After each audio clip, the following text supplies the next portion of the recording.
kami. It's official mga first timers. Itong place na to, atin na to. In 2 weeks time, bago mag Philippine Loop, pambihira itong mga pinagagawa natin sa buhay. I-establish natin na to, okay? Ang dami ko nang iniisip pero walang sapuhan, pabira. Hanggat while the iron is hot nga, sabi, bakbakin natin to.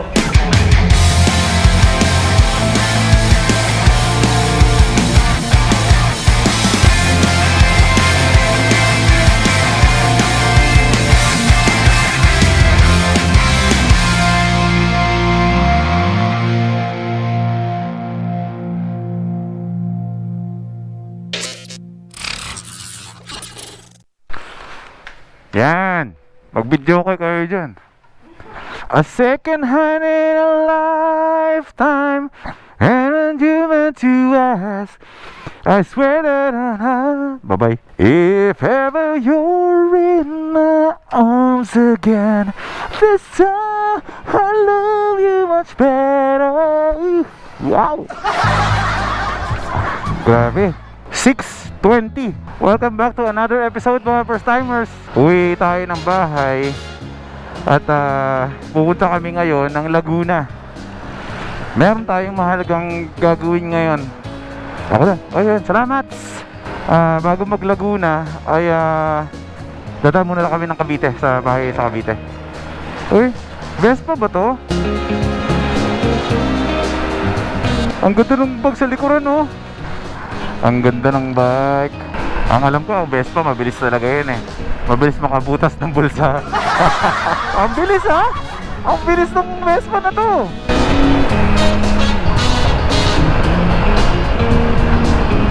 Wala.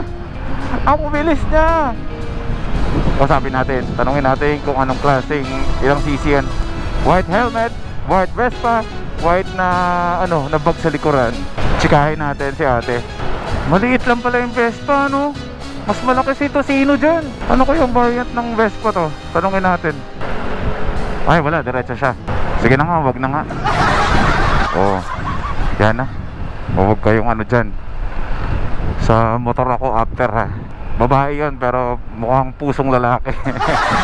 Malapit na tayo sa bahay. Ang bahay na namimiss ko na. Kasi makita gano'n ko lakas ilaw natin. Ayan, no? Boom! Bukas sa ilaw. Liwanag, no? Nak! Ayan, dito na tayo sa bahay. Ano? Ready ka na? Halika na. Ilalabas ko muna yung mga motor. Nak, yung ilaw, wag mong buksan lakit. Malulobot yung battery. Kaya mo pa? Matulog ka na lang sa biyahe. Saan ka ba? Paano ka nagkakasya dyan? Sige. Yeah, you got me thinking. Oh, you got me thinking out loud. You kept me waiting for the next time around. My heart is beating faster than the beat of a drum. Oh, we're all excited, just waiting for the next time. I'm getting ready. After a long time ago. Nakauwi din tayo sa bahay. Mga first timers, baka mga sunod-sunod na mga vlogs muna natin. Hindi tayo nagmumotor, ha. Meron lang tayong asikasuhin dito sa South. Nasa Cavite tayo ngayon. Dito sa Tanza, may pipick upin lang tayo ng mga gamit sa bahay. Tapos diretso din tayo ng Laguna. Oh, you kept me waiting, yeah, you kept me waiting for it. Okay, nandito na tayo sa Tansa, dog. Nakakapalibago, mag-vlog ng hindi nakamotor. Nandito tayo sa hot plate, unlimited rice and gravy. Tapos mayroon din samgyeopsal dito. Alas 11, alas 10:30 ng gabi. Diretso pa tayo ng Laguna. Kakain na muna kami kasi sobrang gutom na eh. Kakain muna tayo. Pwede ka naman matulog ulit eh. Adieu. Do you miss me at all? Bubusog ba ako din? Do you think about the things we Jawa, Tagumpay at Paulo Busa. Kambal. Alam ko pinapanood mo to. Pasensya ka na kung hindi ako makasama sa ride dyan. Inaasikaso lang tayo sa Laguna. Pero wag kang mag-alala. At dadayuhin kita dyan. Tapos pag dinayo kita dyan, pag magkasama na tayong dalawa, didiretso tayo kay Paulo Musa. Tapos didiretso tayo kay Katagumpay. Why didn't you call? Something in the air, always something in the air.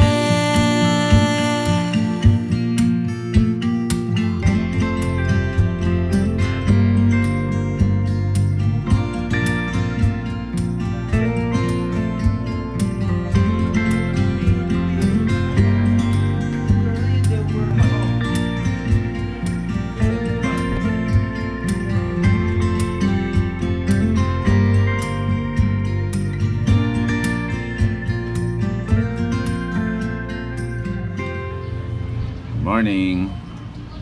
Pasensya kayo at medyo malabo yung kwento ng vlog ko sa simula. Parang hindi nyo alam kung anong nangyayari, ano? Andito tayo ngayon sa... Andito tayo ngayon sa Bae, Laguna. Andito tayo for 3 days. Kasi...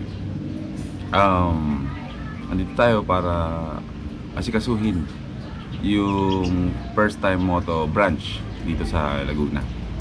So parang 6 months ago ay inaasikaso na namin to, pero nagkakaproblema kami sa mga kinukuha namin mga spaces, hindi nagkakasundo sa kontrata, kaya lahat ng mga lugar na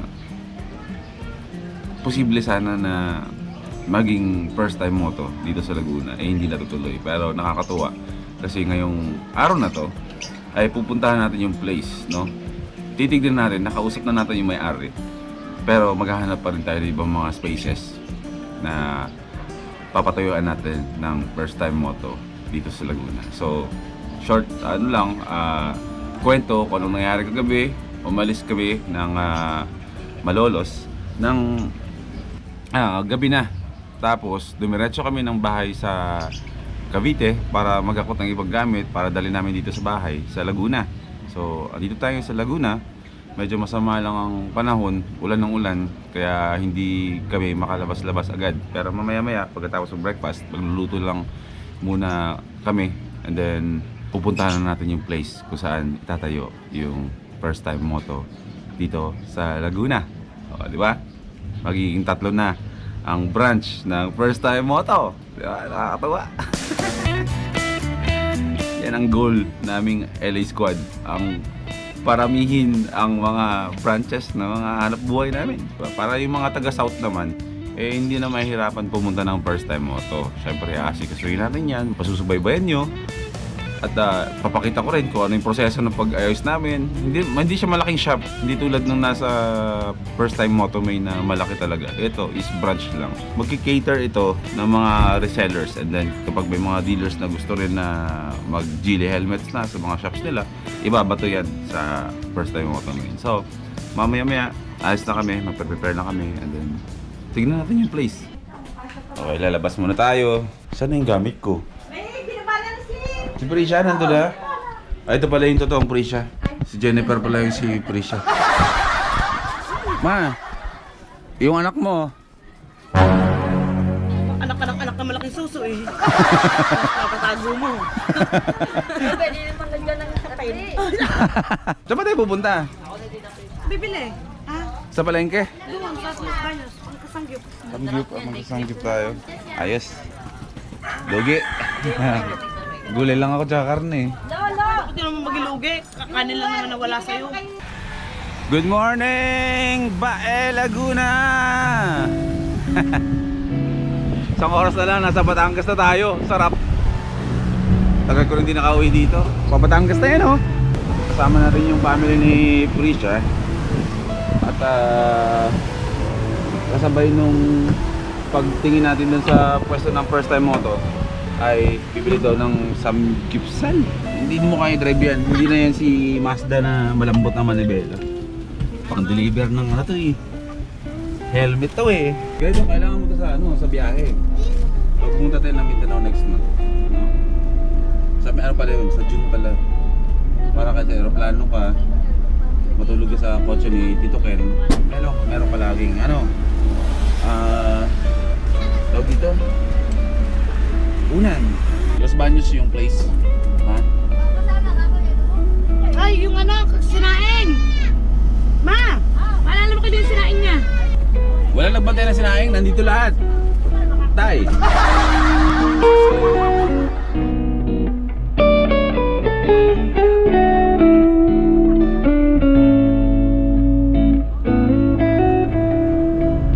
Dapat dun talaga tayo mahal sa ano, ma-traffic na lugar, kung may intersection. Basta kung saan yung mabagal yung takbo ng mga sasakyan.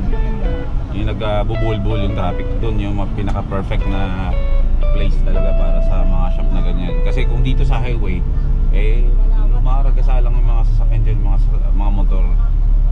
Doon tayo sa matraffic para at least kumbaga yung traffic, benepisyo lang yun ng hanap buhay natin. Kumbaga mabagal yung usad ng sasakyan, yung mga motor na nakahinto o sumisingit-singit, makikita yung shop kung ano yung paninda natin. Pero kung sa highway natin mismo ilalagay yan, eh hindi tayo hintuan ng mga motorista niyan kung takbo nila ay 100. Diba? Los Baños pala ang pupuntahan natin ngayon. Pupuntahan nating pwesto, magiging pwesto ng First Time Moto Laguna branch. Yan. Mga kasama dito sa likuran, yan yung family ni Prisha. Sila ang magbabantay o sila ang mag-manage ng First Time Moto dito sa Laguna. Ayun o. Ay, andyan ba yung may-ari niyan? Okay, tatabi muna tayo. Itong kulay blue na to. Kung posible, no? Maganda, no? Bakante. Okay.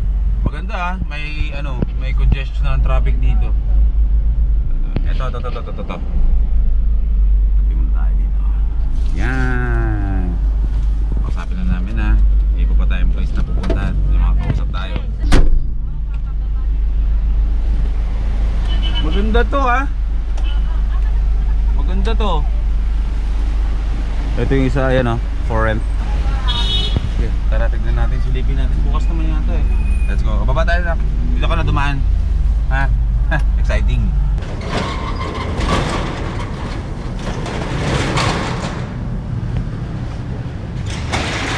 Ito yung sa video, ma.